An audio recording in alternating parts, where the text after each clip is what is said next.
नमस्कार दोस्तों, जय श्री राधे कृष्णा। आपके अपने चैनल भजन कहानी में आपका बहुत बहुत स्वागत है। आज की इस विशेष वीडियो में हम आपको बताने जा रहे हैं कि राधा रानी का छठी महोत्सव कब मनाया जाएगा और श्री राधा रानी जी का छठी महोत्सव मनाना आवश्यक होता है या आवश्यक नहीं होता है, और राधा रानी के छठी महोत्सव के दिन पूजन कैसे करना चाहिए, और श्री राधा रानी जी के छठी महोत्सव के दिन श्री राधा रानी जी को किन किन चीजों का भोग लगाना जरूरी होता है। हम आपको ये भी बताएंगे कि अगर कोई चाहकर भी राधा रानी जी का छठी महोत्सव नहीं मना सकता तो उसे ऐसा कौन सा धार्मिक कार्य करना होगा जिससे उसे राधा रानी सरकार की पूरी कृपा मिल जाए, क्योंकि काफी लोग ऐसे होते हैं जो किसी कारणवश राधा रानी का छठी महोत्सव नहीं मना सकते। तो इसके बारे में भी सारी जानकारी हम आपको यहाँ पर देने जा रहे हैं। तो सबसे पहली बात यह है कि इस वर्ष श्री राधाष्टमी का व्रत 31 अगस्त दिन रविवार को रखा जाएगा, और जो भक्त श्री राधाष्टमी का व्रत पूरी श्रद्धा भावना से रखते हैं, श्री राधा रानी जी का जन्म महोत्सव मनाते हैं, उन पर श्री राधा रानी जी की विशेष कृपा हो जाती है। अब अगली बात आती है कि इस वर्ष 2025 में श्री राधा रानी जी का छठी महोत्सव किस दिन मनाया जा रहा है। तो श्री राधा अष्टमी व्रत से आरंभ होकर छठे दिन श्री राधा रानी जी का छठी महोत्सव मनाया जाता है। तो इस वर्ष श्री राधा रानी जी का छठी महोत्सव 5 सितंबर दिन शुक्रवार को मनाया जा रहा है। जी हाँ, श्री राधा रानी जी की छठी 5 सितंबर दिन शुक्रवार को है। जिस प्रकार से भगवान श्री कृष्ण जी का छठी महोत्सव मनाया जाता है, ठीक ऐसे ही श्री राधा रानी जी का छठी महोत्सव मनाना चाहिए। लेकिन अब बात यहाँ पर आती है कि जैसे भगवान श्री कृष्ण जी का छठी महोत्सव मनाना आवश्यक होता है, ठीक ऐसे ही श्री राधा रानी जी का छठी महोत्सव मनाना जरूरी होता है या जरूरी नहीं होता है, हम आपको अब बता रहे हैं। तो हमारे हिंदू धर्म ग्रंथों में स्पष्ट बताया गया है कि विशेष रूप से लड़कों का छठी महोत्सव मनाया जाता है, पुत्रों का छठी महोत्सव मनाया जाता है। लड़कियों का छठी महोत्सव हमारे हिंदू धर्म में मनाने की कोई भी ऐसी परंपरा नहीं है। लेकिन यहाँ पर बात आती है श्री राधा रानी सरकार की, जो हम सब की स्वामिनी है, जो सृष्टि की पालन करता है, जिनकी कृपा से हम सब भगवान की भक्ति में लगे हुए हैं, जो भगवान श्री कृष्ण जी को भी आनंद देती है, वही तो श्री राधा रानी सरकार है। इस कारण श्री राधा रानी जी का छठी महोत्सव मनाना चाहिए। वैसे श्री राधा जी का छठी महोत्सव मनाना आवश्यक नहीं है, ये आपकी मन की इच्छा पर निर्भर करता है। आप चाहे तो राधा रानी का छठी महोत्सव मना सकते हैं, आप ना चाहे तो आप मत मनाएं, कोई जरूरी नहीं होता।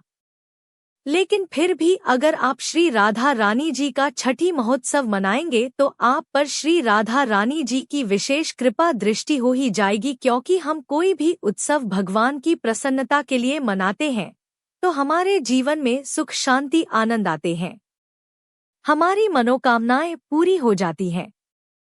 इस कारण श्री राधा रानी जी का छठी महोत्सव मनाया जाए तो अच्छी बात है। तो राधा रानी जी का छठी महोत्सव कैसे मनाया जाता है, हम आपको बता रहे हैं। तो श्री राधा रानी जी का छठी महोत्सव इस वर्ष 5 सितंबर दिन शुक्रवार को है। इस दिन दोपहर 12:00 बजे श्री राधा रानी सरकार जी की पूजा की जाती है, उनका पूजन किया जाता है। श्रद्धा भावना से पूजन करना चाहिए। वैसे यह साधारण पूजा होती है, कोई विशेष पूजा नहीं होती है। दोपहर 12 बजे आपने सबसे पहले तो छठी माता का पूजन करना है, जो कि माता पार्वती जी का अंश है, उनका पूजन आवश्यक होता है। और उसके बाद आपने श्री राधा रानी सरकार जी का पूजन करना है। उनके पूजन में आप धूप, दीप, फल, जल, मिठाई आदि का प्रयोग कर सकते हैं। ये सब वस्तुएं पूजन के समय आपके पास होनी चाहिए। लेकिन पूजन साधारण होता है। लेकिन पूजन में पूरी श्रद्धा भावना होनी चाहिए। मन लगाकर पूजन करना चाहिए। तो दोपहर 12 बजे आपने पहले छठी माता का, फिर श्री राधा रानी जी का पूजन करना है। अब अगली बात आती है कि आपने पूजन के बाद श्री राधा रानी जी को किन किन वस्तुओं का भोग लगाना है, वो हम आपको बता रहे हैं।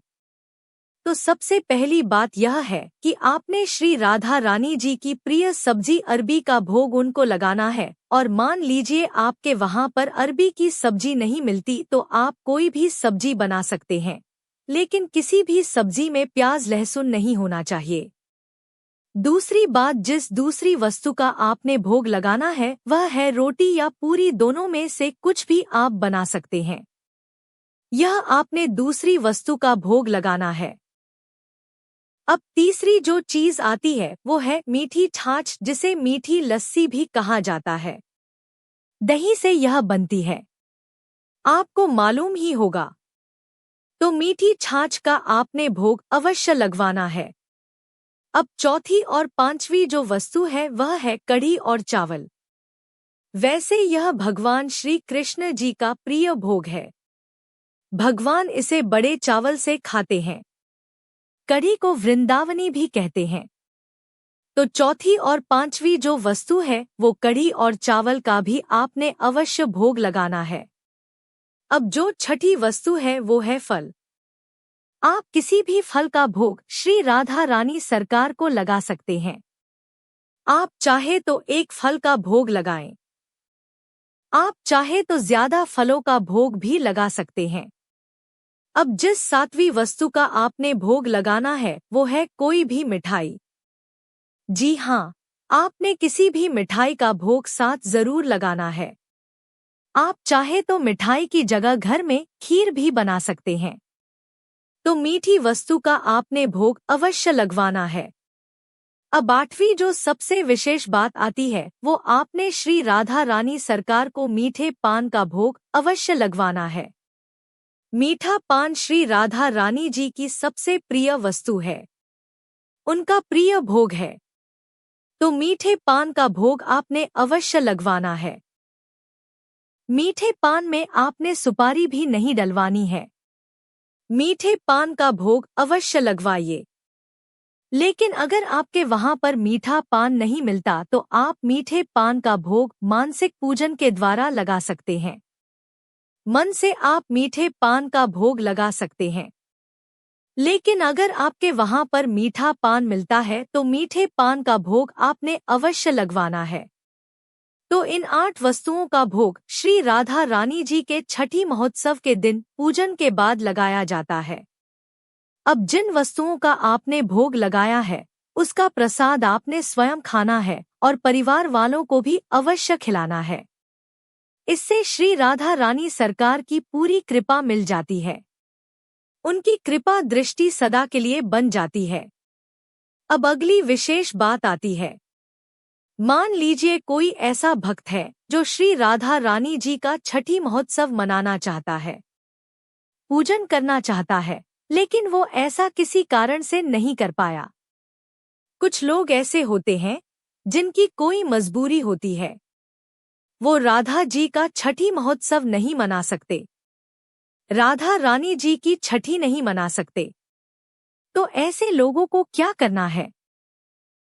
तो ऐसे लोगों को चाहिए कि वह राधा रानी जी के छठी महोत्सव के दिन यानी कि 5 सितंबर दिन शुक्रवार को दोपहर 12 बजे श्री राधा रानी जी को किसी भी मिठाई का और साथ में किसी भी नमकीन वस्तु का भोग अवश्य लगवा दें। इन 2 चीजों का आप भोग लगाएंगे तो भी आपको राधा रानी जी की पूरी कृपा मिल जाएगी। आपको राधा रानी जी के छठी महोत्सव को मनाने का पुण्य फल अवश्य मिल जाएगा। और कुछ लोग ऐसे होते हैं जो दोपहर 12 बजे घर में नहीं होते।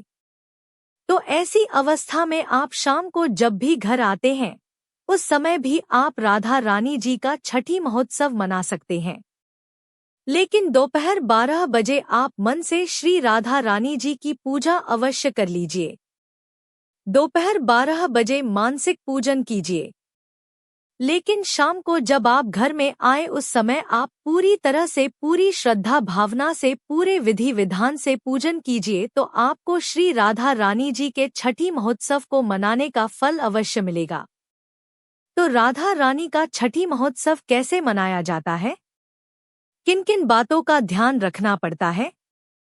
अपनी ओर से हमने आपको सारी जानकारी दे दी है। श्री राधा रानी सरकार की अनंत कृपा सदा आप सब पर आपके परिवार पर बनी रहे। श्री राधा अष्टमी व्रत महोत्सव की आप सबको हार्दिक शुभकामनाएं। जय श्री राधे कृष्ण। धन्यवाद।